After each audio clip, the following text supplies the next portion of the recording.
País. En Shirley Radio.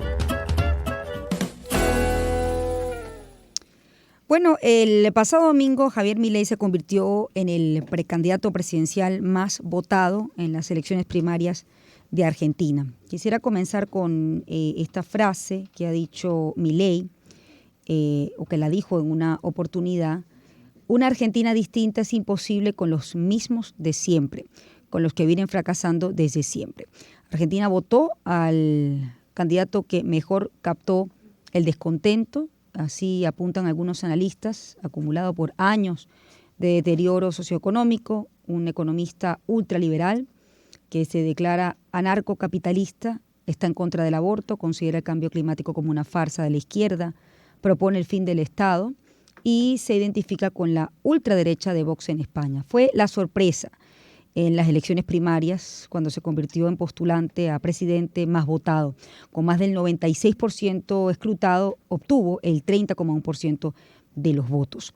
Hoy he querido conversar con Juan Luis González, periodista argentino de la revista Noticias y autor de El Loco, la vida desconocida de Javier Milei y su irrupción en la política argentina. ¿Quién es Javier Milei? Le doy la bienvenida a Juan Luis. ¿Cómo estás, Juan Luis?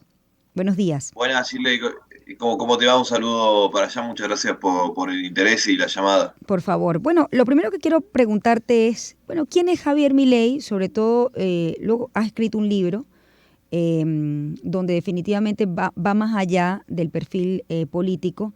¿Cómo irrumpe él en la sociedad argentina y en la política argentina para convertirse en, lo que ha sido un fenómeno electoral para su país? Mirá, yo trabajo en la revista Noticias, que es la revista de política más conocida acá, y a nosotros nos formamos en la escuela de que en muchos casos es difícil separar la vida privada de la pública, de los políticos.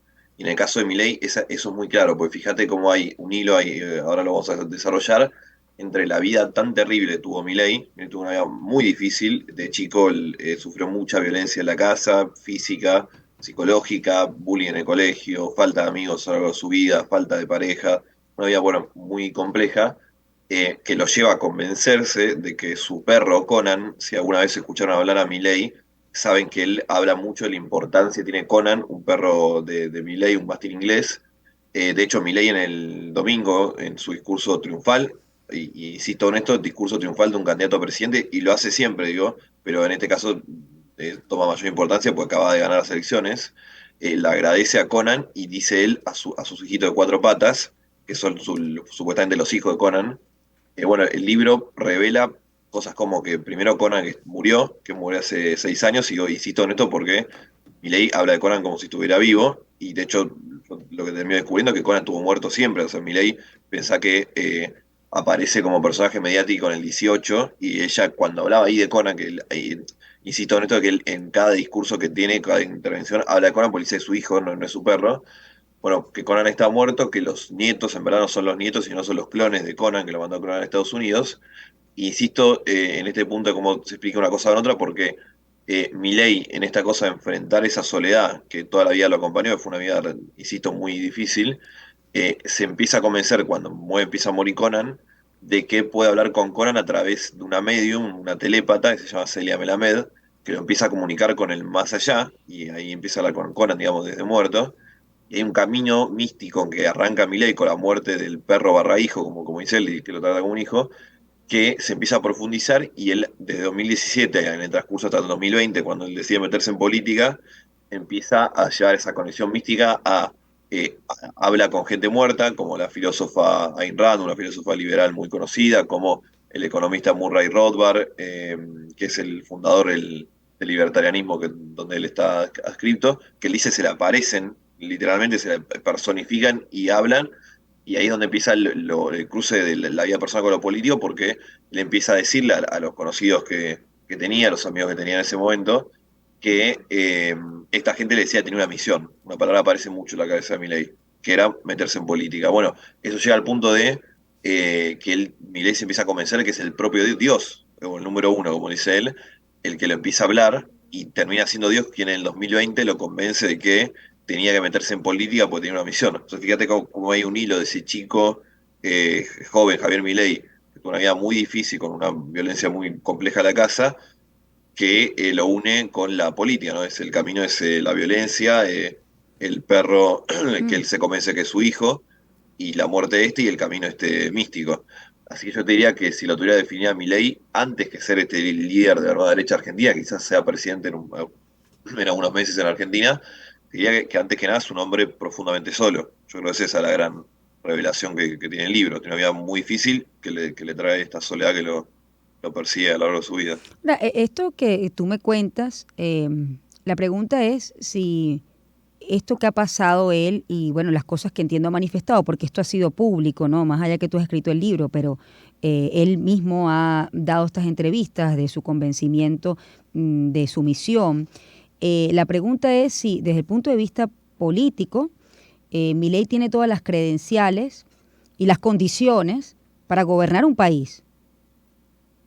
Mira, te respondo las dos. La primera, el libro levantó mucha polvareda acá en Argentina y obviamente Milei, un tipo con muchos votos, también tiene muchos seguidores y muchos de ellos se quejaban, decían que me acusaban de haber inventado cosas que imagínate, yo digo, es un elogio, porque imagínate, yo soy periodista, no tengo tanta capacidad inventiva, estaría haciendo ciencia ficción.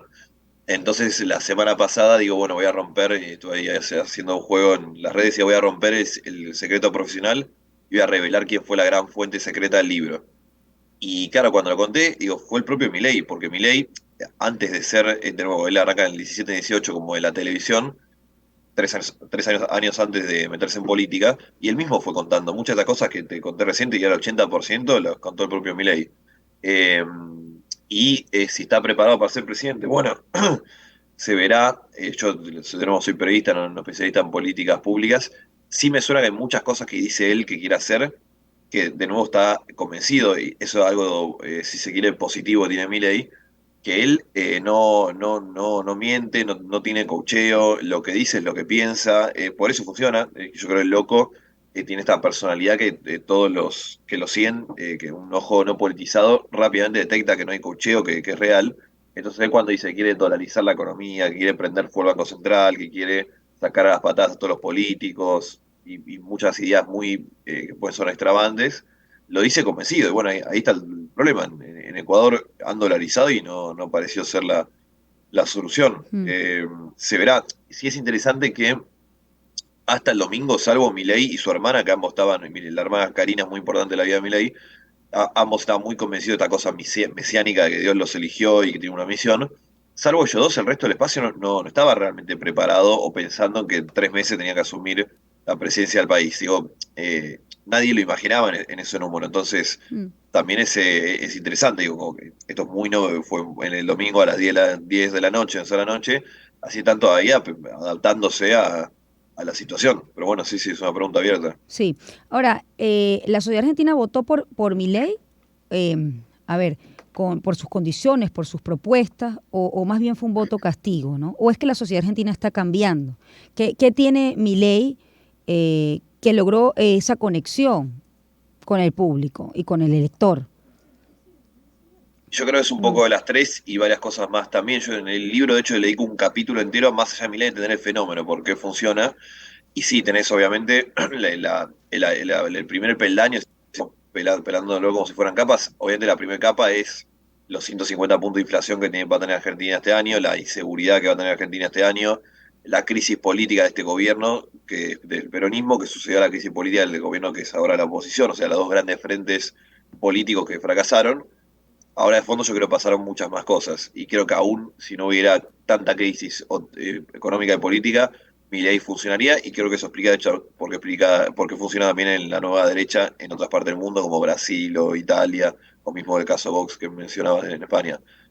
Yo creo que ahí hay cambios sociales profundos, de que sobre todo en Argentina se nota mucho de que como ya, por ejemplo, cosas como el trabajo formal empiezan a estar discutido, el trabajo en blanco, y en Argentina crece mucho la economía de plataformas. De hecho, para que se den una idea de qué tanta relación hay con Milei y el mundo de economía de plataformas, en la campaña de Milei dicen tenemos que buscar el voto Rappi, el voto de la aplicación. No sé si en todo el Sí, mundo sí, se... sí, sí. Sí, bueno, entonces, digo, bueno, hay una conexión, y podría contar muchas anécdotas de esto, digo, se opusieron, la gente de Milei fue la cara de oponerse a una legislación laboral en la provincia de Buenos Aires a Rappi, y los diputados de Milei, Nahuel Sotelo entre ellos, iba con la mochila Rappi a las sesiones, y hay todo un juego que hacen desde las cuentas de las redes de La Libertad Avanza, el espacio de Milei, donde comparten muy seguido fotos de pibes de Rappi, chicos que están peleando la bicicleta con el sticker de Milei en la mochila a la espalda. Bueno, a toda esa economía de plataformas tercerizada, Ujú. que ya no trabajan formal, mismo lo que es la economía en negro, de los que venden camisetas, no sé, por Mercado Libre o alguna otra página, Milei tiene un discurso para ellos. Es gente a las que el Estado no le alcanza, porque el Estado te habla del trabajo formal, del movimiento obrero organizado, bueno, no llega ahí. Milei sí tiene un discurso para esta gente cuando habla de dolarización, cuando habla de la escuela de vouchers para la escuela pública. Bueno, podría profundizar mucho más, pero hay cambios tecnológicos, cómo Mm, nos relacionamos, que antes íbamos a videoclub y ahora nos salimos de la casa para ver una plataforma. sí. Hay como un auge, si se quiere, de la individualidad también, que, bueno, que está muy conectado con todo este fenómeno, quiero que lo ayuda, y la pandemia es imposible separar. Yo creo que todo esto está sucediendo, la pandemia lo potenció. De hecho, en Argentina, el espacio político de Milei, muchos se conocen en las marchas contra la pandemia, Ujú. eh, y de muchos tienen también un crecimiento importante durante la pandemia. Así que bueno, hay unos cambios profundos, sí, claramente Milei es un personaje irresistible, ya lo sabíamos de antes, porque yo soy periodista de nuevo, en la revista Noticias yo hago una nota de Milei, perdón, titulo una nota con Javier Milei en la web y tiene 500 veces más clics que si no dice Javier Milei, eso así ya hace 5 años. Entonces, bueno, ahí él también tiene parte del fenómeno. Ahora, ¿hasta qué punto el personaje de él está bien pensado, su imagen, digamos, pública y política? Está pensada, está cuidada. Es un personaje creado para cumplir, digamos, esta función política y eventualmente llegar a la presidencia. ¿O hasta qué punto tú que conoces su historia es real? Porque, bueno, uno de afuera lo ve como un outsider bastante histriónico, ¿no? Bueno, en ese sentido, él es 100% real, es 100% genuino.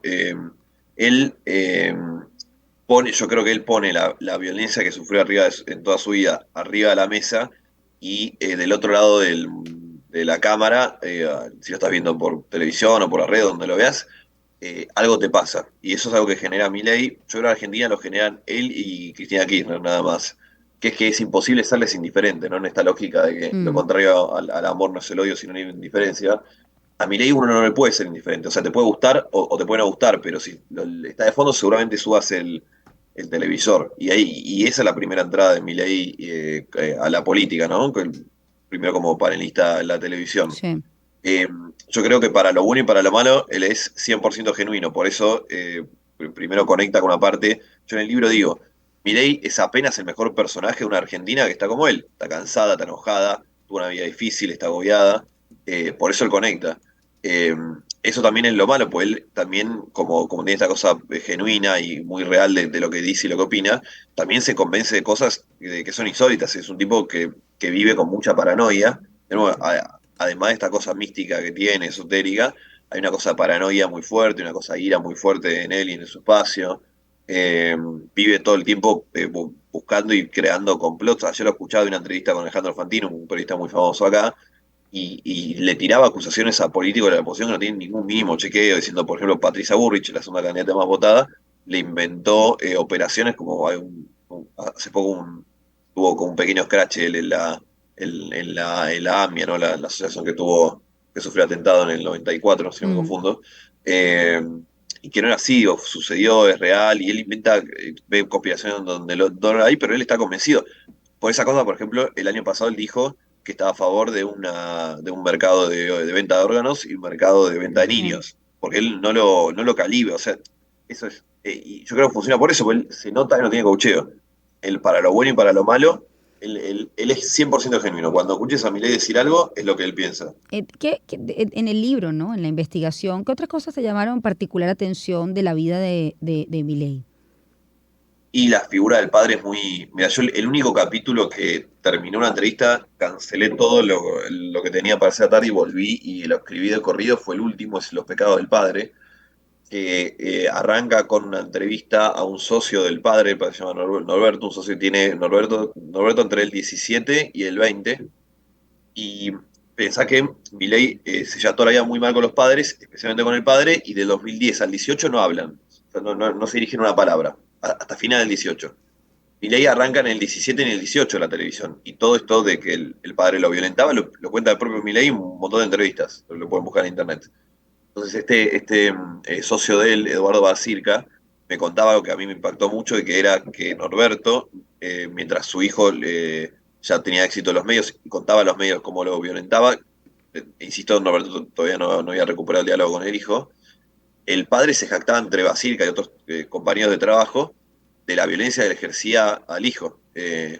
Aparecía esta palabra que lo persigue a Milei a lo largo de su vida, es el loco. Era el apodo que le pusieron al chico cuando le hacían bullying en el colegio. Era el apodo que le pusieron en el Chacarita, el arquero de fútbol, le decían el loco por cómo jugaba. Era la palabra que le decía al padre de Milei, justificando la violencia, que era un loco, un rebelde, había que pegarle para enderezarlo, si se quiere. Y a mí me impactó mucho porque digo, o sea, lo que debe haber sido la vida de Milei, la infancia de Milei, que 50 años después el padre, ante gente que ni siquiera los amigos, como que su círculo de trabajo, le decía, sí, yo lo golpeaba porque era un loco y era un rebelde y no me hacía caso y yo tenía que enderezarlo. Y yo, o sea, imagínate el nivel de violencia, estamos hablando más, es un tipo bastante mayor, el padre Milei, o sea, y esto fue en el 18, no fue hace Mm, tanto. Digo, uff, o sea, el libro, de hecho, a mí me pasa algo muy singular con el libro, que termino el libro, termino mi investigación, va, y en el libro también lo reflejo, empatizando con Milei. Yo hay un montón de cosas que, más allá de mi laburo periodístico, yo no coincido con Milei. sí. Pero vos decís, claro, es imposible no empatizar con ese chico que, digo, y en el libro están contadas hay anécdotas muy terribles de la vida de Milei. No exagero cuando digo fue realmente muy difícil. Mm. Y es imposible no empatizar. O sea, él, la verdad, fue una vida muy, muy difícil la que tuvo. Sí, bueno, la gran pregunta, incluso te la hice, pero es como tú dices, hay que dejarla abierta, es que más allá de su vida, que ha sido una vida difícil, veo que hay algunas ideas que son complejas de digerir, por así decirlo, si realmente están las condiciones para gobernar un país, ¿no? Eh, Y bueno, se verá, o sea, es verdad, él no tiene experiencia, ningún tipo de experiencia en la política, en la gestión. El grueso de su espacio político está en la misma situación. La Argentina está en un momento muy complicado entre los pagos de la deuda del fondo, la mm, inflación, la inseguridad y bueno, varios ítems más. Y de nuevo, Milei, y yo y quiero insistir con eso, con el libro lo marco, lo esotérico, lo místico no es solo un tema, digamos, que queda sí, de la casa para adentro, sino que él toma decisiones en base a las charlas que tiene con los perros clonados. sí, Él dice cada perro lo asesora en temas específicos, sí, por eso te lo uno pregunto. político. Claro, bueno, y vos decís, es una combinación compleja. Bueno, pasa que yo ahí no puedo, uno no puede hacer Sí, futurología y sí. no puedo, y no sé demasiado de políticas públicas. Ojalá, de hecho, ojalá mis sospechas no sean así, porque yo vivo en Argentina y voy a seguir viviendo en Argentina. Así que ojalá, si Milei gana, sea el mejor de los presidentes de la historia de Argentina y se enderece un poco el lío acá en el país. Sí. Pero sí, sí, a mí en principio me dan todas las mismas dudas que a vos. De hecho, la dolarización yo no soy un especialista, pero un montón de técnicos económicos que están diciendo que es impracticable, sobre todo por la situación de Argentina. Bueno, yo te agradezco mucho. Quiero invitar a la gente, a los venezolanos que nos están escuchando, que lean el libro. Imagino que se consigue por Amazon. El loco, ¿no? Allí pueden Sí, tener un y perfil que es la otra cara, ¿no? De Milei, más allá de lo que ha pasado en la política ahorita, en la política electoral argentina, es, bueno, quién es, de dónde viene. ahí Y, va. Y en la página de Planeta, la editorial Planeta, la ajá. página de la editorial está el ebook, la versión ebook. Bueno, Javier Milei lo leyó, te comentó algo. Mirá, Milei rompe relaciones conmigo cuando en el arranque del 2022, yo lo había entrevistado varias veces, me parece un personaje simpaticón, y en el arranque del 2022, del año pasado, publicamos en la revista Noticias una tapa que causó mucho rebote acá, que era todos los plagios que había hecho Milei en su último libro, hoy antepenúltimo libro, Pandenomics, una cosa muy impresionante porque eran 20 páginas por lo menos copiadas, pero copy-paste, pegadas, robos a 6 autores distintos, uno de ellos un mexicano, Uribarri, está haciendo plagio, y ahí él, perdón, juicio por plagio, y ahí él rompe relaciones conmigo, ya no me tiene el teléfono, yo lo quiero entrevistar para el libro, no quiere, y el libro salió el 1 de julio a la venta, yo le dije esos días previos que salía el libro y me bloqueó, eso es lo último que supe. Bueno, te agradezco, Juan Luis, que me hayas atendido esta mañana. La otra cara de Javier Milei, Juan Luis González, periodista argentino de la revista Noticias, autor de El Loco, la vida desconocida de Javier Milei y su irrupción en la política argentina. Gracias por haberme acompañado esta mañana y al público venezolano. Muchas gracias, un saludo para Venezuela. Por favor, gracias a ti. 7:38, vamos a hacer una pausa, ya volvemos.